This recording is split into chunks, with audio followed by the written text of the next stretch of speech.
Mickey Devlin, Ayr United club captain, and you're watching Quill 18. Hey folks, Quill 18 here, and welcome to another episode of Let's Play Football Manager 2017. We are in our second season of Ayr United, and we have had a couple of actually surprisingly successful, I guess, away games, even though we didn't actually come away with a win in either one of them. First was a match against Wraith, which is the third-ranked team in the Championship League. It was an away game against a team that is currently doing a lot better than we are, and we held them to a 1-1 draw. And it was a really convincing sort of 1-1 with some good opportunities on our side as well. So I was pretty pleased with how things went. Although Andy Gagan did pick up his, I think, 6th yellow card over here, so at some point he's going to be missing a game. I think he's going to be around for the Livingston one, because I think they always give you like a 1-game grace period, at least for the yellows, maybe not for like an outright red. So he'll be here today, but I think he'll be absent for our game against the Queen of the South here. And then we had our quarterfinal match in the Betfred Cup, where we had already kind of exceeded expectations over here. You can see our board confidence is above 50% for the Betfred Cup. Not, not huge, but okay. The Partick? I thought it was Patrick Thistle.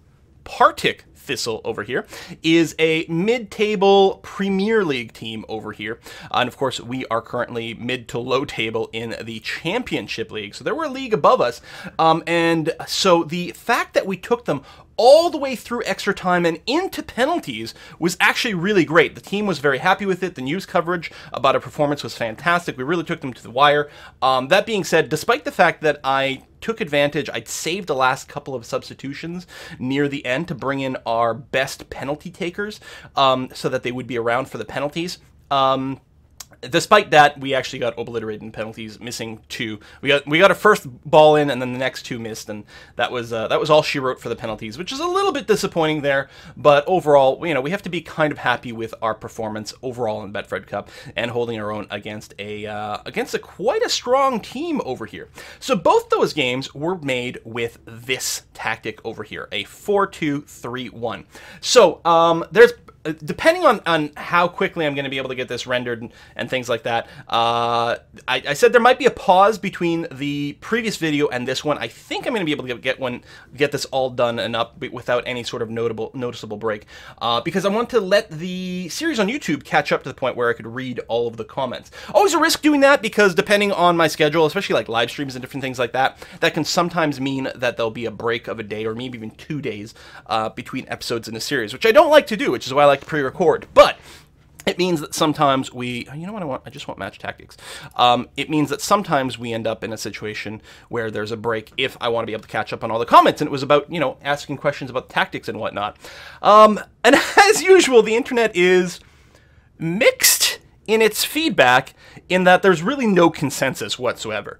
There were very, highly uprated comments for going with the 4-2-3-1. There's fairly highly upvoted comments. I don't know why it calls it a 4-3-3 narrow. That's odd. This is clearly a 4-3-2-1 over here. A bunch of feedback that way. The last time we had a big talk about using the Ungaunch, people said, oh, you really need to use 2 strikers in front of that to make that work. And now people are saying, like, no, the 2 strikers would be silly. Don't do that. So, never really a clear answer from the chat. That being said, I think I'm quite happy with using this one, at least for now. You'll notice that I've got both my fullbacks or wingbacks, or I don't know, the dudes on the flanks near the back, are set to defensive mode. Actually, I want you to be this version of defensive instead. They're both sent to defensive mode over here because we've got not a massive presence in the midfield, and we've got quite a few players a little further up front. I think it's going to be that much more imperative for our defenders to play, quite defensively. In fact, I'm actually wondering if I should be just using structured. It's probably, we got a match today, so it's probably not worth changing it now, but I'm wondering if we should do something like that. Well, we'll see. But yeah, I want to make sure that our defensive line stays a little bit more defensive, especially since Fraser, as the box-to-box midfielder, is going to be roaming around a fair bit as well. So it's important to keep these guys back like that. Exploiting the left and right flank encourages our people to pass the ball to Vincent LeBaron or Daryl Fortis over here, who both have, for our league, half-decent creativity stats, which is to say they're not particularly high. Flair of 13... anticipation of 11, vision of 10. I mean, it's not terrible for the league, but it's not great either. Stevenson's got quite a bit more flair and everything. I mean, maybe we should just get rid of the exploit the flanks, but I don't know, we'll leave it for now because I feel like it did pretty okay in the last couple of games. We actually had some really good opportunities. In fact, against the game against Partick Thistle there, we actually had something like 60% possession because I went in very defensively. I actually literally defensive mentality, tank, tank, tank, tank, tank. About 5 minutes left in the extra time, the extra periods there. They actually got a red card, well, or a second yellow, and we actually had a one-man advantage. So I switched to a very aggressive stance at that point. But in our 5 minutes, we weren't able to actually take that to do anything with it. The big problem, though, is this. That game against Partick Thistle was 3 days ago, and it went into all the extra time. As a result, our team is tired. Look at this.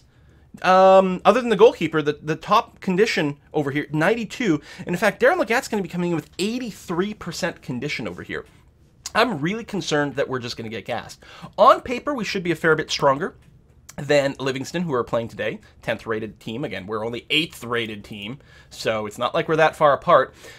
We should do pretty well. It's a home game. I'm going to start in control, but I think the idea is going to be as soon as we book something, as soon as we get a goal in, we're going to be moving quite early to a more defensive mentality, possibly counter over here, which by itself lowers tempo. Because what I'm worried about is that we're going to do really well in the first half, and the second half, we're going to be just so tired that we're just going to get completely burnt out and not be able to pull off anything successful. So we're going to be starting Tom Pope over here.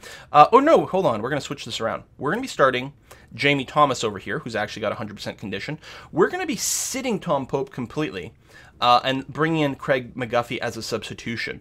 It's a little bit risky because Tom Pope is clearly better, but he doesn't have full condition, and I really want to make sure that we keep playing Craig McGuffey regularly so that he can be actively developing his skills. So we'll start with Jamie Thomas, and we'll sub in Craig McGuffey a little bit later on, and hopefully that'll be okay. We've got maybe a few too many midfielders in here. What we're lacking is actually a substitute defender. We do have one available. I could recall Grant Thurburn over here, but it's not like he's that good. Push comes to shove, what we can do is I think Tony Ralston can actually semi-play in the center. So we can move Tony Ralston into the center, sub out Magat for Nicky Devlin, move Devlin out to the wing, and then have Ralston actually take Magat's position. So anyway, that's kind of the plan for today. We're going to see what we can do. What's the weather going to be? Raining, calm wind. I think that's good for us because I think that given our structure, I think even though we don't have more direct passing turned on, there's going to be a lot more, there's going to be a fair amount of direct passing out to our attacking wingers. And I've been looking into things, and it looks like rain, and especially rain combined with a not very good pitch, means it's very hard for any time you involve the ball rolling on the ground. It's going to be running in the mud, so a short passing game is quite tough, whereas a direct passing game, which involves long bombs of the ball, doesn't roll around on the ground so much, so it's going to have an easier time. Also, it's a very bad, if the pitch condition is worse, it tends to be in the middle, so you want to kind of play a little bit wider as well. Calm means our long passes are going to be okay, so I think that's going to work out relatively well for us. Referee seems sort of middle to the ground, nothing too freaky. So that's the other thing with Livingston. Not only the bottom of the table, but they have 2 people out of here. So I don't know if they're key people or not. I have no idea. But everything except for our exhaustion level is pointing to a good game for us. But I'm worried about our exhaustion level.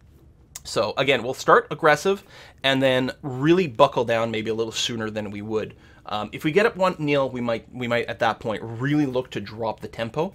And play a little safer and play a little bit more possession-y and a little bit less running around, that sort of thing. So we'll see how it goes. We are, the odds-on favorite. Again, on paper, we should crush. I'm just worried about the energy levels. Opposition instruction. If I tell this, you're just going to tell me to tackle everyone hard. Yeah, see, I don't know. That sounds crazy. I think what we'll do is we'll encourage some rapid closing down of these two, but we won't necessarily tightly mark them. That way we don't have to run after them quite as frequently. And again, I'm really worried about our energy levels. Favorites for a reason, go out and dominate the match. I'll be assertive about this, I guess. Show me what you can do. That looks good. Our strikers' morale isn't quite as high as I would like. Okay, a little bit better. Let's not mess around too much. We'll leave this as is and see how it goes. All right, we are going to be apparently in our red kit. Again, our home kit is the white and black stripes. I don't know why we're wearing our away kit here. What's clearly a home game. I don't like the start. Feels like we're being outplayed right from the beginning. I don't know. That was just kind of a failed tackle attempt. Apparently you're going to be okay. Should encourage our players to try and play a short passing game. But why, though?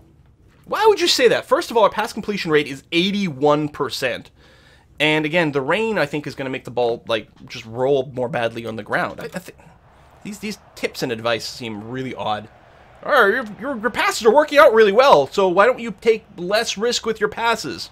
The hell are you talking about? Come on. All right, LeBaron keeping up the offense. Gets it over to Fraser. Fraser with his one of his patented long shots over here. I do have the work ball into box over here. By the way, I meant to talk about the other couple of tactics that I had developed in response to the feedback. Maybe I'll try to remember the end of the video instead. But some of those use the look for overlap a fair bit. But this tactic would have been bad because look for overlap. What it does apparently, it really encourages the two wingers, the two like back wings to move further up, encourages the midfielders to sit a little bit further back, which that part wouldn't necessarily be too bad, but we've got our actual aggressive wingers, so we don't need that to happen here. But in the ones that are a little bit more narrow, I think we are going to encourage overlap over there and get the wingers to come up and see what they can. But it's moved over here. Who's that? Vincent LeBaron taking the corner, gets it nicely centered. We're going to keep possession of it. Fraser gets it back wide to LeBaron. Is he going to be able to center it to someone on our team? No, but Fraser once again keeps control. Centers it over to Thomas. He hesitates a little bit too long, and there's some bodies in his way. He's not able to do anything with it. That being said, Crane keeps it in, takes a long bomb, but it looks like it's going to be a goal kick to start the offense for Livingston instead. And they've actually got a corner over here. Okay, we clear it partially. Oh, they do still have their person out there. This continues to be scary. A header clears it, but they're still on the offense. We need to get this ball under control and out of here. I'm not pleased. There we go. Can Ryan Stevenson get there in time? No, he cannot. We pressure Thompson a little bit, but he's still going to be able to keep up the aggression. I don't know if we should be closing down more here or not. Two people decide to go after this guy. Caden, what even position is that guy in? Why would two people go to him? Caden, it's just one of these, like, wingers. What's the deal? Anyway, we've got possession now. A long drop to Thomas. And just like that, we still don't have possession over the ball. I feel like our defensive play is, good God. I gotta assume it's tiredness going on here. I don't know. Maybe I should just be on standard. I mean, it feels ludicrous. It feels ludicrous. Come on, guys.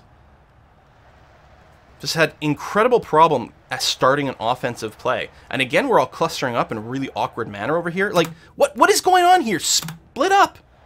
Fraser gets it to Stevenson, moves it up to Thomas, but he's going to get completely hosed. Back over to Stevenson, who gets it to Thomas, but he doesn't have a shot. Stevenson might have a shot here. He does try. Actually, I got to say, that was kind of a weak-ass save by the goalkeeper. It could have gone a little shorter than that. And we end up with a corner. Vincent LeBaron. No, gets cleared by Miller. We get a throw-in. LeBaron, okay, he's going to allow it to roll out so that we get the throw-in. That's going to be fine. But again, I was really hoping we'd be up 1-0 early on, and then we could buckle down and be more defensive. Really worried about this. Really, really worried. All right, LeBaron gets it up to Caleb Crane, who's ahead of LeBaron, despite the fact that they are set on actual defensive, but that happens. Fraser with a long power bomb. Does it? Oh, it's a goal kick. I was hoping the goalkeeper at least got his hand on that. Pass completion rate is good. Possession is well in our favor. And yet, Daryl Fortis, got to send it back to Tony Ralston. Centers it to Andy Geoghegan. Over to Fraser, moves it up to Thomas. Thomas just doesn't have a shot available to him. Oh, Fortis has got a nice opportunity here. It does feel like, despite the fact that we've got to exploit the flanks, it doesn't seem to be going out to our flanks quite as much. Can encourage people to play a little bit wider or something to make that happen a little bit more. But yeah, God, and we got to score twice before we can lock things down to a lower tempo game. I mean, I don't want to go to a counter mentality. I really don't. Fraser, Stevenson, back to Fraser, who has to take a long shot over here. It is going to be a corner, so that's at least something going on. I mean, we're up on shots, 6-2 on shots. They just like, and one was off target. It's just they only got one good shot, and it went in. It did feel like we were being pretty dominated early on. Like our defense was really derping around. But yeah, like, look at it. 63% possession. Come on. Outshooting them 3-1. Lamy, the golden head. I'm worried this is going to be another one of those... What, you didn't even try to... Who is this? Andy. You're the one who's supposed to be tackling harder there, buddy. I mean, you're already going to be gone the next match anyway because of the yellows, so, like, go nuts, bud. And again, look, we got pulled out of position. Okay. White. Is he the one who scored last time? It doesn't actually show me here. Whatever. I'm a little bit worried. Keep this guy tightly marked at this point. Stay on him, after all. I want to avoid excessive running. All right, we finally clear the ball away from him, although it's going to be a throw-in for our opposition still. When we're on the offense, we seem so much deadlier, but our defense is really slacking. All right, a free kick to us here, but... Oh my god, a beautiful free kick from Vincent LeBaron, the Frenchman, with a gorgeous curl on there. Nice roll as a victory as well, too.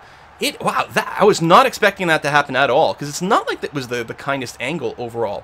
So just like that, 1-1, we're about to go into the half, but the problem is I feel like I still have to keep on the gas a fair bit here. We're going to have to evaluate how exhausted our various players are.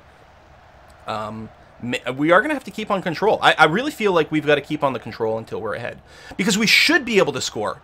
Stevenson with a long bomb himself. Guess he didn't have a whole lot of passing targets. It's going to be a corner to us as well. I mean, if it's on target, we're still outshooting the 3-1. Hell, it's 5-1 on target shots. Possession is still above 60% in our favor. Statistically, things are going really well.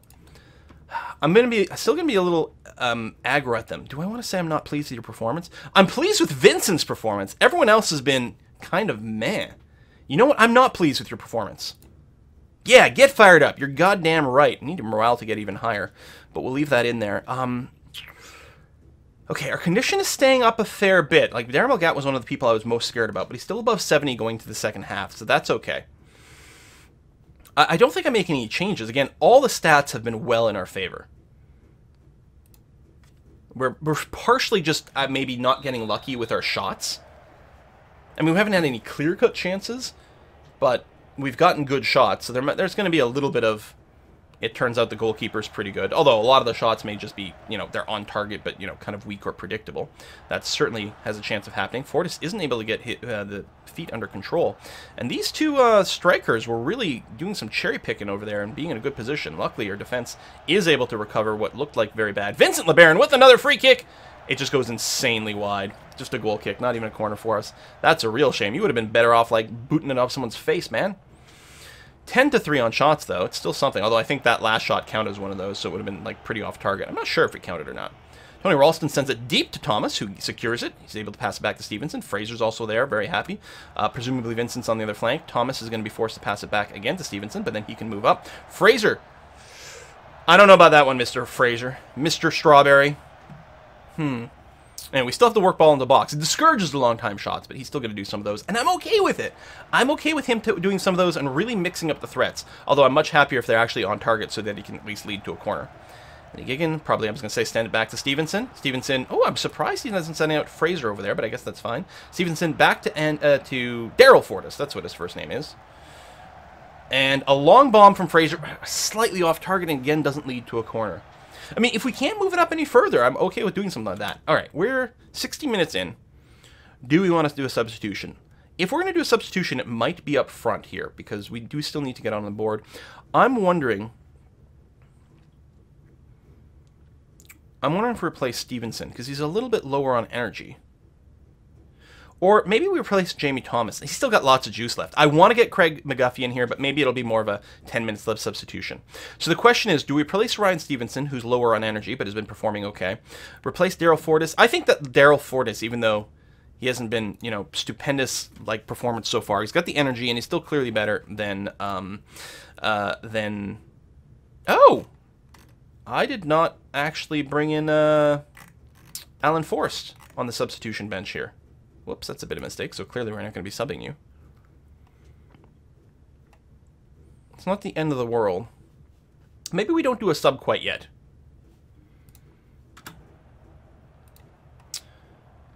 Maybe wait a little bit longer, like another 5 minutes, and then maybe replace Stevenson. Oh my god! Or not! I was going to say, like, and it's not because Stevenson hasn't been doing well, but he's getting a little bit more tired, and if we can bring in Jamie Adams, I think Jamie Adams in there, someone with a lot of energy. Beautiful goal there. Okay, so now that we're up by 1, and we're getting tired, do we go to a lower tempo tactic? At the very least, I'm going to go to standard, right? We can see a little bit more clearly, from this screen over here, right? So look at the tempo, which is, I mean, it's normal, but still quite high as a base. If we go to standard, it goes down a little bit. You know, it's just a little less fast, maybe a little bit less running around. Yeah, maybe that'll split the difference rather than going full defensive. We'll keep that up. Do we want to make any other changes as a response to this? We could close down more, but that might pull our defenders out of position a little bit more, and it might be a little bit more risky. I think we'll just do this for now. And so now, since there's less pressure to score, we can look a little bit more at maybe our midfielders. Although they have a half-decent amount of energy, and they've been playing pretty well. Ross Doherty's morale is quite poor. That's too bad. His sharpness is pretty bad, too. He hasn't been getting enough play, unfortunately. I'm still wondering if Magat, if we sub him out. I think we are going to do that. I think we're going to do the thing where we swap in Tony Ralston into the center. He's not very happy about that. He's not super comfortable in that role. But I think we're going to do this. Although, you know, it's not like Tony. Well, he's got 10% more condition left than Daryl Magat. Is the fact that Tony is not as comfortable in a central defender worth doing it just for the energy levels? The other thing we could do is consider doing something like this. Subbing out Ryan Stevenson for Robbie Crawford. Ross Doherty is pissed because he's not playing as much, but I mean, I'm not going to pull him in now if he's, you know, that miserable. Is literally do something a little bit more like that. It'll make it a little harder to connect up here, although some of these fellows will still move forward. Robbie Crawford, what are you? You're comfortable being a deep-lying playmaker, which might not be too bad. We can throw down another box-to-box midfielder. That might not be a terrible idea. Have a couple of people roaming around. Let's actually swap these two. You're going to go back to ball-winning midfielder on full defensive, actually. And then you can be box-to-box midfielder on support. So a fair amount of mobility. So someone will probably be happy to sort of poke in through here and just connect up a little bit. Certainly we are moving to more defensive, and I'm kind of okay with that. So one substitution, giving us fresher legs in the midfield. I mean, sorry to take you off right after you scored there, Mr. Stevenson, but you've done your job. Congratulations. Thank you so much. You were really well appreciated. You're not being subbed out because you're doing poorly.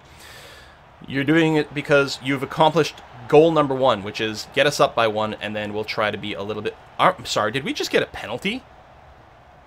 When does that happen to us? Who's taking this? Thomas. Excellent. Brilliant. Wonderful. So we're out shooting 5-1 now, and we've got a penalty kick. Easy! That wasn't even a very hard shot. It was just completely fooled the goalkeeper. Now we've got some margin in here. And as such, I think I'm going to be even more eager to just say, listen, okay, we're just going to go on counter at this point.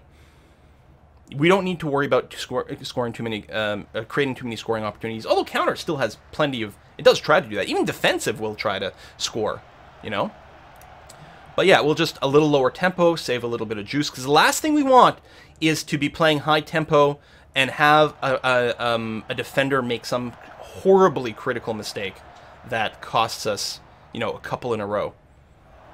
I think telling people to chill out might also make them a little bit less aggressive with their tackles as well. I'm not sure if that's true. Vincent getting pretty tired. We should bring in Craig McGuffey at this point. And actually, Craig could play over here on the wing. Actually, that's what we'll do. I like that a lot. But yeah, he's down to 60%. Hold on. Did I not actually bring in Nikki? Oh! I undid the sub, but I didn't undo the position change. Alright, we'll do this now. That's going to be fine. Nikki, you're going to be playing as a defensive fullback. Just all the way defensive. Okay, those are all the subs. I mean, there's still a lot of time left. But I think we're forced to do the substitutions a little bit earlier. I was scared of that one. I'm very scared of that one. But I think it's okay because, yeah, because we've done sort of what we need to. Worst case scenario, someone gets injured and we're short a man, and then we lock down even more. But we've got a margin for that. Yeah, I think it's okay. Air drops down 7th position. Oh, we were ahead, but Dunfermline is ahead of Queen of the South. We need Queen of the South to win that, apparently. Although it doesn't really matter that much. Thomas with a bit of an opportunity. Again, it feels like a lot of these shots are really missing that sort of power and determination to score. They might be going for a little bit more of a finesse shot than anything else. Free kick from the other side. Just goes well over, so that's going to be a goal kick for us. Excellent. Okay, I'm going to go to full defensive at this point. And turn on even the time wasting. Because what I'm looking for here... maybe not take a breather, but go ahead and waste time. Mostly I'm just... I think we've got a week to next game, but I really want to make sure people don't lose too much energy, is really what I'm looking to save. And again, I'm hoping to avoid any horrible, horrible error as a result of people being just too winded here. So a very convincing win, despite what I feel like were some pretty scary circumstances going into it. But I think that it proves that our current tactic is solid. I mean, 21-5. Livingston is clearly just having a bad game too, and they're at the bottom of the table probably for a reason. But I think it also shows that we may not deserve being in... I guess we were in 8th place coming into it, so even quote-unquote dropping to 7th is actually still an improvement overall. Just shows that there's a couple of teams that are really close to one another, so things will... Whoa! Thomas, you... Okay, you did not get a card. Good. Yeah, that's what I was very concerned about. I mean, full time. Him getting yellow is not the end of the world because he's very unlikely to accumulate very many yellows. Yeah, I'm just going to be happy. I'm going to be passionate, like, well done, lads. Good win for us. Excellent. Everyone is pleased. Lovely. So Ayr does go up to 7th. Queen of the South does drop down by 1. Look at this 11 points, 10 for us. It's actually, the mid-table is insanely close together. Insanely close. Hibernian, they're like just running away with it with 22 points. I suspect they're going to be untouchable, and just like last season, they're going to be making a really serious run for the top of the table. Might even be in a position to get an automatic upgrade, which is interesting. Is it Kilmarnock that dropped from the Premier? So that's going to be quite a slap in the face in Kilmarnock if they can't get automatic promotion. Why is my tactics screen broken? Because we were still in the game? Okay. Like all the tabs and everything were gone. There we go. Andy Geoghegan is going to be suspended for his next match, so he's not going to be able to start off with. And that's going to be A-okay. We're going to be starting Ross Docherty. He's actually been complaining that he's been playing as much, and he's a good ball-winning midfielder, or I thought he was. I guess he's just going to be a defensively minded central midfielder. If it actually takes the click, thank you very much. That's going to be A-okay. And yeah, Alan Forrest should really be in our potential substitution list over here. Of course, we'll probably want Tom Pope in here as well for the next one. Our next match is going to be another home game. Queen of the South, who is just above us in the rankings. LeBaron on form. Excellent. Yeah, absolutely he is. We'll take a moment and talk about the other tactic over here, the 4-3-3 narrow. So you can see here the look for overlap, I think, is going to be a smarter move here. We've got a little bit more density in the midfield, so there's more defensive opportunities to develop over there. Obviously, these are not the players we'd choose. We'd be something like these. So this is technically the 4-3-2-1, which would be something kind of like that. So I think it's okay in that case if these guys move up the flanks a little bit more. And again, instead of starting Nicky, we'd be starting Tony Ralston, I think, and playing him in... yeah, maybe defensively minded still, but he'd still be encouraged to be pushed up a little bit with the look for overlap. It would certainly happen some of the time, just not too much. And I think that's perfectly fine and okay. So that's another possibility over here. And then the 4-3-1-2 narrow with that double striker on Gotch. What I think I'm going to do actually is I'm going to clear this slot for now. Because if you have fewer tactics, the familiarity of each tactic goes up a little bit. And right now we have a bit of a shortage in terms of how quickly the tactics are developing. So, yeah. I think we'll probably keep playing this. So our next game is going to be at home, Queen of the South. We may or may not still start with a control mentality. They're a little stronger than the team we just played. We might decide to split the difference with a standard. And it's going to be sad not having Andy in there. But overall, we're going to come in with a lot more energy. I think we will start with control in the next match because we should be 100% conditioned for this next one because 7 days, good rest. Yeah, I'm pretty happy about that. Thanks for watching, folks. See you next time when we play Queen of the South at home.